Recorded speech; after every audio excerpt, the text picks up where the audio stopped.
Hello, everyone. Dr. Eames here.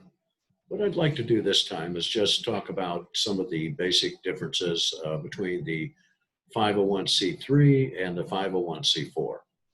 The 501c3 is the most common, of course, and the one where most of the charities are concentrated. Um, you have to fall into one of 8 broad categories defined by the IRS. And those are things that we've talked about in the past, very broad categories of human activity, everything from arts and culture to healthcare, education, things like that. Your mission and work has to fall into one of those categories. And they will be the ultimate arbiters of that definition and so forth. You also must meet the non-distribution test. That means any money, revenue that comes in through the activities of the nonprofit uh, cannot go to the owners or the workers or the founders in any way. And the IRS will check to make sure that individual owners are not receiving benefits from the organization's assets. That is completely against the law. So managers cannot be personally enriched through the excessive compensation either. And maybe this is probably the reason that we do see that um, nonprofit managers and staff as well tend to be paid a little bit below what their counterparts in particularly the private sector could make. In addition, there's another restriction on this that you cannot do any political activity. It must be severely limited. There are limits on how much you can spend on lobbying and what sorts of lobbying types of activities you can do.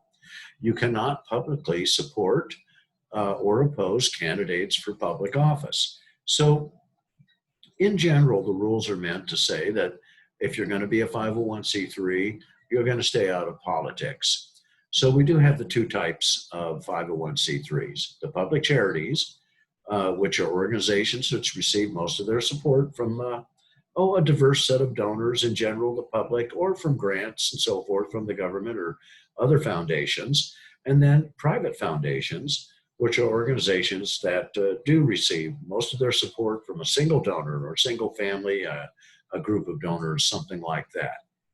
And there are differences in the way C3s are treated. When it comes to taxes in particular, they're tax exempt as long as that revenue is related to the mission. Now, of course, if there is revenue earned that's not related to the mission, then it's unrelated business income tax, and it is kept separately, a list of it, and you pay taxes on that. And of course, you are limited by how much lobbying that you're allowed to do politically. Now, the C4s, the vast majority are advocacy organizations. They're in general, they're there to further the common good in some way, the general welfare of the people of the community. And some are health organizations and so forth and related to medical and dental insurance plans. But for the most part, they are advocacy organizations. The key differences here, the C3s and C4s have differences on their tax exempt status.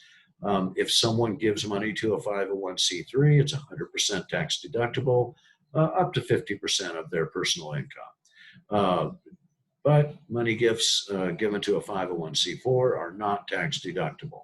And that's for obvious reasons. They're advocacy organizations, are not charitable, therefore they don't have that tax exempt status.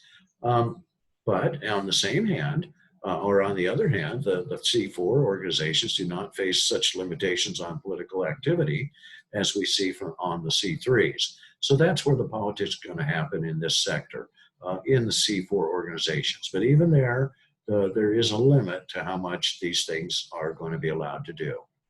Okay, folks, that's all I wanted to talk about this time. I'll talk to you again soon.